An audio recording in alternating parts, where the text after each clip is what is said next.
नमस्कार, बहुत स्वागत है आप सभी का बगावत का बदलापुर पार्ट 2 में। मैं हूं आपके साथ आस्था कौशिक। दरअसल यूपी के सियासत में बुधवार को तब नया मोड़ आ गया जब बसपा के विधायकों ने बगावत का झंडा बुलंद कर दिया, जिसके बाद सभी 7 विधायकों को पार्टी से निलंबित कर दिया गया। वहीं बसपा ने सपा के लिए अदावत का ऐलान कर दिया है और साथ ही भाजपा के साथ नई दोस्ती का भी ऐलान कर दिया है। 2019 में हम साथ हैं, हम साथ हैं। 2020 में हम आपके हैं कौन।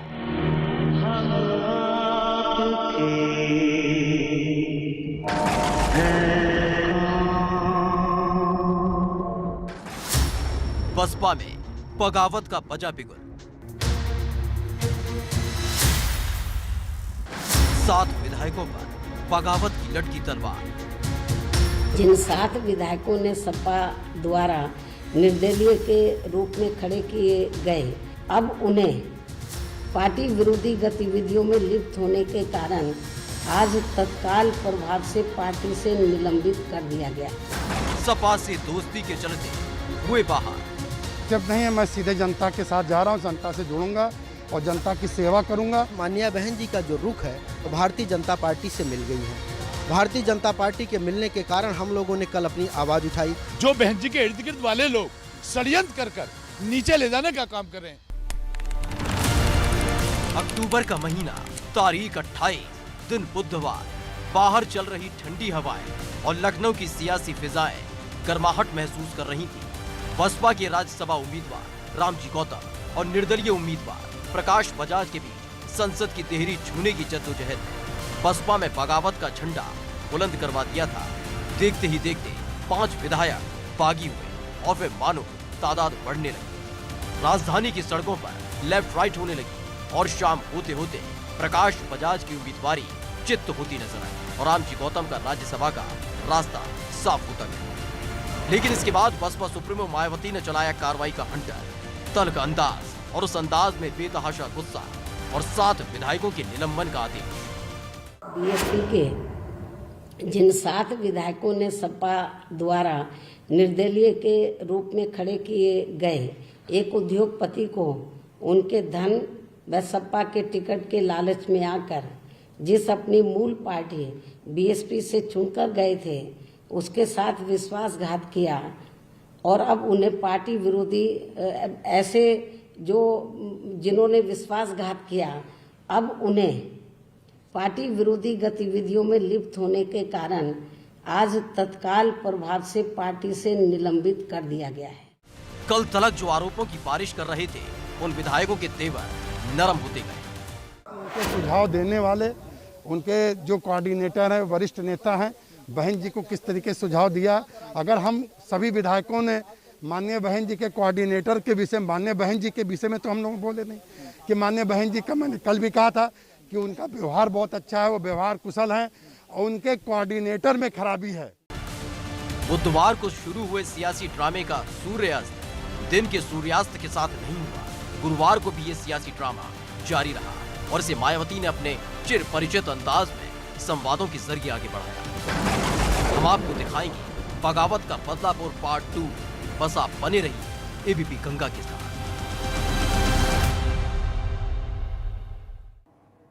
1995 में गेस्ट हाउस कांड के बाद किसी ने नहीं सोचा था कि सपा और बसपा एक साथ कभी एक मंच पर होंगे। लेकिन 2019 के लोकसभा चुनाव में जब सपा बसपा का गठबंधन हुआ था तो इन कयासों पर लगाम लग गई। लेकिन कहते हैं कि राजनीति में हमेशा एक सा नहीं रहता। चुनाव के बाद गठबंधन टूटा और फिर शुरू हो गई सपा बसपा के बीच एक नई जंग, जो राज्यसभा चुनाव में साफ साफ देखने को मिल रही है। जब यहाँ एमएलसी के चुनाव होंगे तो तब फिर बीएसपी इनके उम्मीदवार को हराने के लिए बीजेपी व न किसी भी विरोधी पार्टी के उम्मीदवार को ही अपना वोट क्यों न देना पड़ जाए। ये संवाद सियासत की नई बिसात है, जिसने राजनीति के काल चक्र को एक बार फिर से पूरी ताकत से घुमाकर वहीं लाकर खड़ा कर दिया है जहां बसपा 1995 में खड़ी थी। सपा और बसपा के मेल हो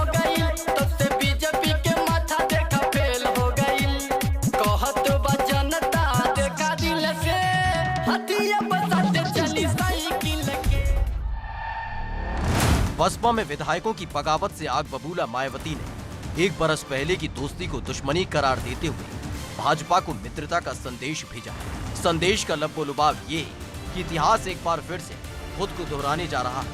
तब भी समाजवादी पार्टी से बसपा के रिश्ते तल्ख हुए थे तो भाजपा का साथ बसपा को मिला था और इस बार भी विधान परिषद के चुनावों में राज्यसभा चुनाव में मिले जख्म पर मरहम लगाने के लिए भाजपा का साथ देने से गुरेज नहीं करेंगे।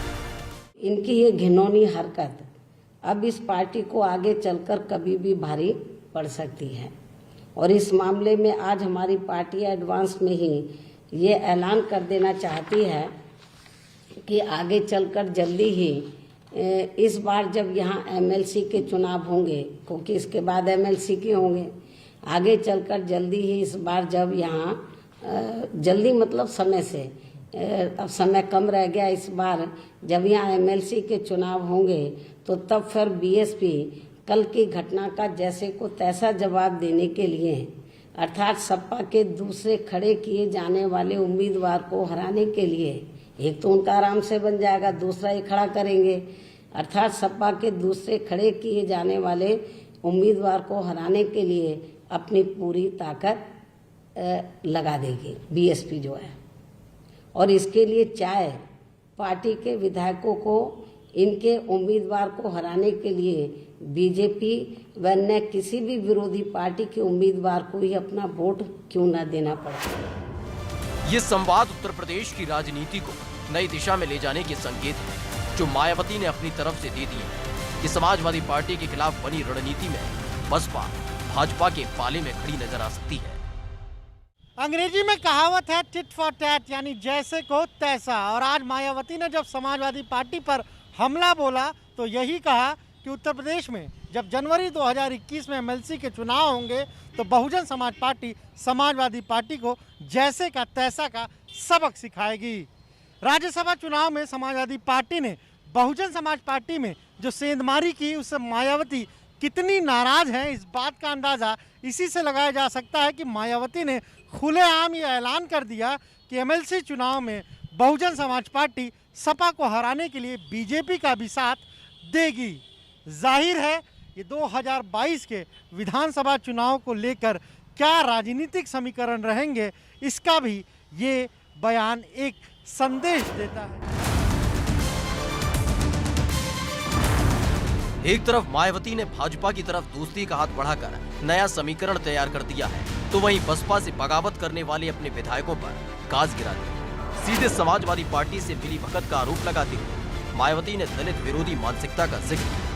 कांग्रेस की तरह सपा ने भी अपनी दलित विरोधी मानसिकता के तहत अपनी इस बात से कि हम दूसरा उम्मीदवार खड़ा नहीं करेंगे उससे मुकरते हुए बीएसपी के इस उम्मीदवार का विरोध करने के लिए एक षड्यंत्रकारी चाल के चलते हुए नामांकन के आखिरी कुछ ही मिनटों में या घंटों में कुछ ही मिनटों में एक निर्दलीय उम्मीदवार को पर्चा भरवाने का काम किया और उसके पश्चात दिनांक 28/10/2020 को नामांकन पर्चे की जांच के समय बहुजन समाज पार्टी के 4 विधायकों की खरीद फरोख्त करके उनसे ये झूठा हलफनामा दिलवाया कि उन्होंने बहुजन समाज पार्टी के नामांकन पत्र में अपने हस्ताक्षर नहीं किए थे, जबकि इन सभी विधायकों ने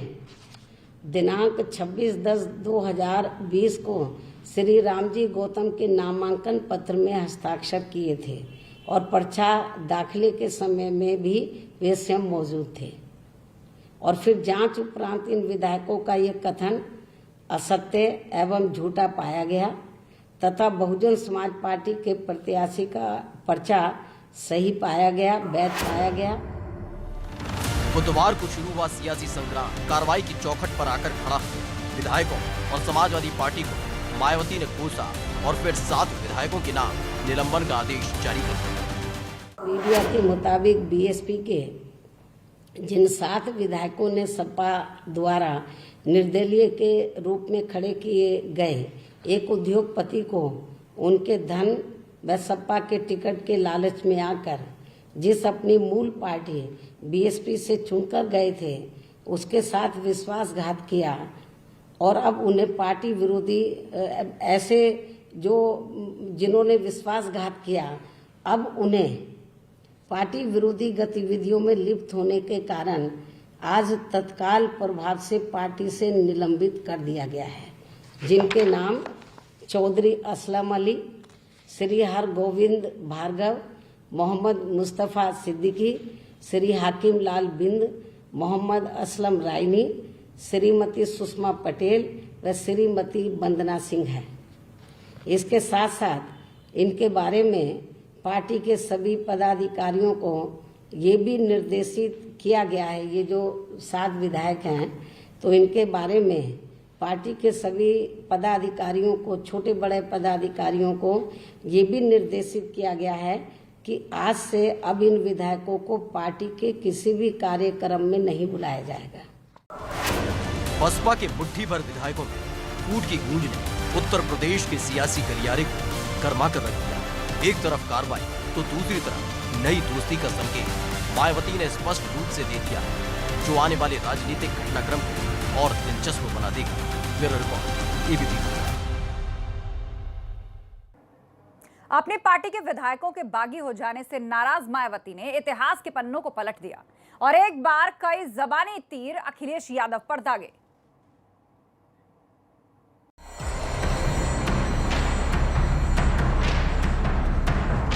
बसपा के विधायकों के बागी होने की टीस मायावती को इस कदर उठी कि 1 बरस पहले की दोस्ती को हवा में उड़ा दिया। बसपा ने समाजवादी पार्टी पर एक के बाद एक तीखे वार किए और शुरुआत इतिहास के पन्नों को पलटने से। सरकार में हमारी पार्टी ने यूपी में सपा सरकार में 2 जून सन 1995 की हुई घटना, जिसमें इनका मेरी हत्या करने का पूरा षड्यंत्र था, लेकिन कमजोर व उपेक्षित वर्गों की कृपा से ये पार्टी उस समय अपने इस षड्यंत्र में कामयाब नहीं हो सकी।